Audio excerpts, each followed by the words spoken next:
படுக்க பாய் தலைவனை எல்லாம் கொடுத்து சாப்பாடெல்லாம் கொடுத்து 3 நாள் தங்க வைக்கிறதுங்கிறது பெரிய பெரிய வேலைகள். அதுதான் மாமா வேலைகள். வீடியோ பார்க்குற அத்தனை பேர், நல்ல குடும்பத்தில் உள்ள அத்தனை பேரும் கண்ணீர் விடுறான். என்னையா இப்படி மனசாட்சியே இல்லாமல் கம்யூனிஸ்ட்காரர் இருக்கான். பழைய டகரடப்பா வச்சு உண்டியல் வச்சு பிச்சை எடுத்துட்டு இருந்த மாதிரி பஸ்ஸில் போய் 50 பைசா 25 பைசா 1 ரூபா.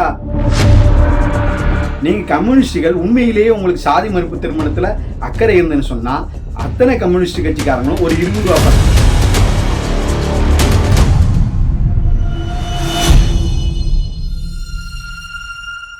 வணக்கம். திருநெல்வேலி மார்க்சிஸ்ட் கம்யூனிஸ்ட் அலுவலகத்தில் தாக்குதல் நடந்ததாக சொல்லி பத்திரிகையெல்லாம் செய்தி வெளியாகி, இதில் உண்மையிலேயே மார்க்சிஸ்ட் கம்யூனிஸ்டுகள் மேலே எவ்வளோ பெரிய தவறுகள் இருக்குது அப்படிங்கிறத இந்து முன்னணியினுடைய மாநில தலைவர் மரியாதைக்குரிய காடேஸ்வரராவ் சுப்பிரமணியம் அவர்கள் ஒரு விரிவான அறிக்கை, தெளிவான அறிக்கை மக்கள் மத்தியில் கொண்டு போனாங்க. உண்மையிலே கம்யூனிஸ்ட் கட்சி ஆஃபீஸில் அன்றைக்கி என்ன நடந்தது, கம்யூனிஸ்டுகள் மேலே உள்ள தவறு என்ன அப்படிங்கிறத உடனே அந்த அறிக்கையை பார்த்த உடனே சூட்டா பாலகிருஷ்ணன், கம்யூனிஸ்ட் கட்சி மார்க்சிஸ்ட் கம்யூனிஸ்ட் கட்சியினுடைய தலைவர் பாலகிருஷ்ணன் உடனே ஒரு அறிக்கை விடுதார். இந்து முன்னணியினுடைய அறிக்கையில் குப்பை, அது அபத்தம், குப்பைன்னா அதை தூக்கி போட்டு போங்க, அதையே மோந்து பார்த்துட்டு அதில் உப்பு இல்லை உரப்பு இல்லை நக்கி பார்த்து ஏன் சொல்கிறீங்க? அப்போ அது குப்பை இல்லை, உங்களை குத்துறது, கம்யூனிஸ்டுகளை குத்துறது, கம்யூனிஸ்டுகளினுடைய உண்மை முகத்தை தோலுரித்து காட்டக்கூடிய அறிக்கையாக இந்து முன்னணி அறிக்கை இருந்தது. உடனே தானே நீங்கள் கொந்தளிக்கிறீங்க. இல்லாட்டி மார்க்சிஸ்ட் கம்யூனிஸ்டுங்க அவ்வளோ அவசரமாக மாநில தலைவர் வந்து அறிக்கை விடணும். அப்போ கம்யூனிஸ்ட் கட்சியினுடைய உண்மையை, அவர்களுடைய முகத்தை, சுயரூபத்தை அந்த அறிக்கை தோலுரித்து காட்டிருக்கு. என்ன அந்த அறிக்கையில் தப்பாக சொன்னது? கம்யூனிஸ்ட் கட்சிகள் அந்த மார்க்சிஸ்ட் கம்யூனிஸ்ட் கட்சி அலுவலகத்தில் நடந்த பிரச்சனை. உண்மையில் எனக்கு என்ன நடந்தது? கம்யூனிஸ்ட் கட்சி அலுவலகத்தில் நீங்கள் வச்சு கட்ட பஞ்சாயத்து பண்ணீங்க. பொண்ணு வீட்டுக்காரர் வந்து பொண்ணு கொடுன்னு கேட்டான், காலில் விழுந்து கதர் தான். அந்த வீடியோ இன்றைக்கு உலகம் முழுக்க சுத்திட்டு இருக்கு. கொஞ்சம் கூட இறக்க இல்லையா?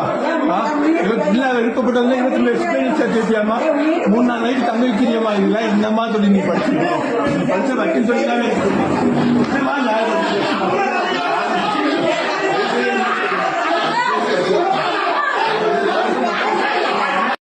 வீடியோவை பார்க்குற அத்தனை பேர், நல்ல குடும்பத்தில் உள்ள அத்தனை பேரும் கண்ணீர் விடுறான். என்னையா இப்படி மனசாட்சியே இல்லாமல் கம்யூனிஸ்ட்காரர் இருக்கான்.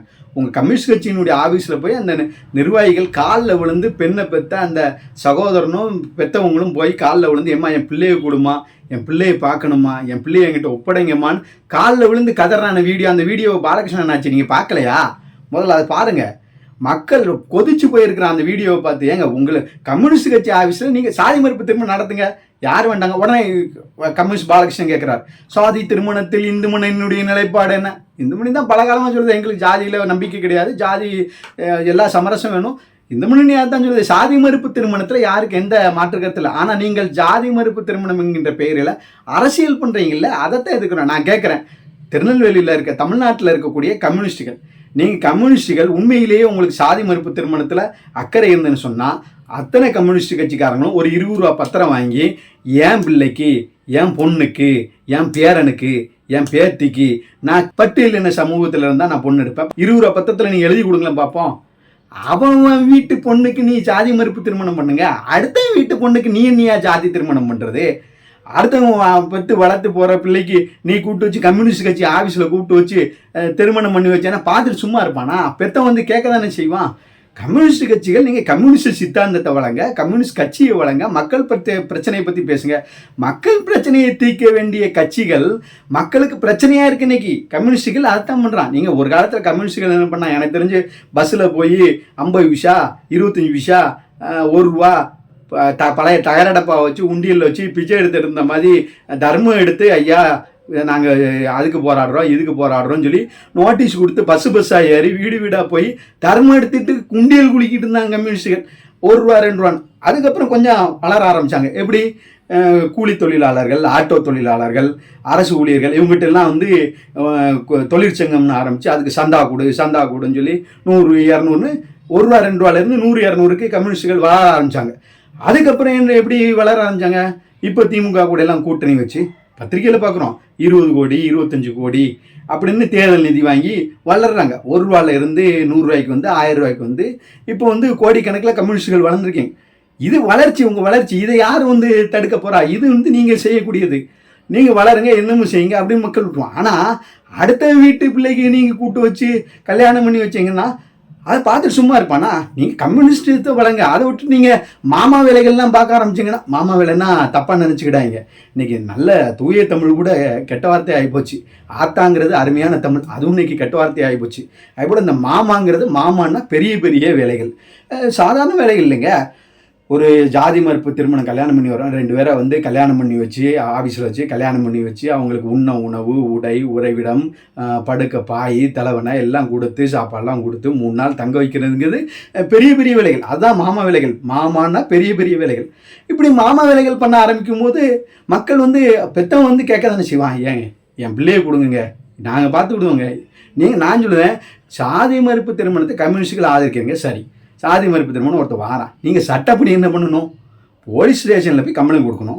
கமிஷனர் செய்ய வேண்டிய வேலையை, டெப்டி கமிஷனர் செய்ய வேண்டிய வேலையை, இன்ஸ்பெக்டர் செய்ய வேண்டிய வேலையை நீங்கள் கம்யூனிஸ்ட் கட்சி ஆஃபீஸில் வச்சு நீங்கள் வந்து அடைக்கலம் கொடுத்தேன், நான் வந்து அதை அப்படி பண்ணேன் இப்படி பண்ணேன்னா பெற்றவன் வந்து கேட்க தானே செய்வான். நீங்கள் என்ன கம்யூனிஸ்ட் ஆஃபீஸில் வச்சு கட்ட பஞ்சாயத்து நடத்துறீங்களா? போலீஸ் ஸ்டேஷன் தனியாக நடத்துறீங்களா? நீங்கள் கம்யூனிஸ்ட் கட்சி ஆஃபீஸாக police station, parallel police station நடத்துறீங்களா? பேரல அரசாங்கம் நடத்துறீங்களா கம்யூனிஸ்டுகள்? இதுக்கு பாலகிருஷ்ணன் பதில் சொல்லுங்க. இதுக்கு ஏன் பதில் சொல்லாமல் இந்து முன்னணி அதை செஞ்சு இதை பதறீங்க? ஏன் பதில் சொல்லுங்க. மக்கள் கேட்குறாங்க. இன்னைக்கு நீங்கள் உண்மையிலே அக்கறை இருந்தால் போலீஸில் போய் ஒப்படைங்க, சட்டப்படி நடவடிக்கை எடுக்கட்டும். அதை விட்டுட்டு நீங்கள் வந்து அடுத்த வீட்டு பிள்ளைக்கு கொண்டு வந்து கல்யாணம் பண்ணி வச்சுட்டு அவன் பெத்தவன் வந்து கதறான், காலில் விழுந்து கதறான். நல்ல குடும்பத்தில் உள்ள அத்தனை பேர் அதை பார்த்து கண்ணீர் விடுறாங்க. அப்படிப்பட்ட ஒரு மிகப்பெரிய கட்ட பஞ்சாயத்தை பண்ணி வச்சுட்டு நீங்கள் வந்து இந்து முன்னணி எங்களை பற்றி பேசலாமா, அப்படி பேசலாமா? நீங்கள் பேசுவதை மக்கள் பார்த்து கொண்டிருக்கிறார்கள். உங்களுடைய சாதியை வைத்து கம்யூனிஸ்டுகள் பண்ணக்கூடிய அரசியலை மக்கள் பார்த்து கொண்டிருக்கிறார்கள்.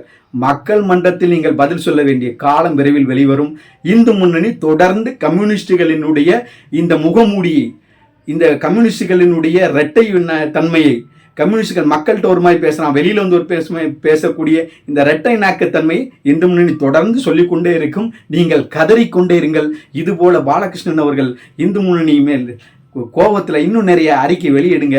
உங்களுடைய கோபத்தை கொட்டுங்க. ரொம்ப நன்றி, சந்தோஷம், வணக்கம்.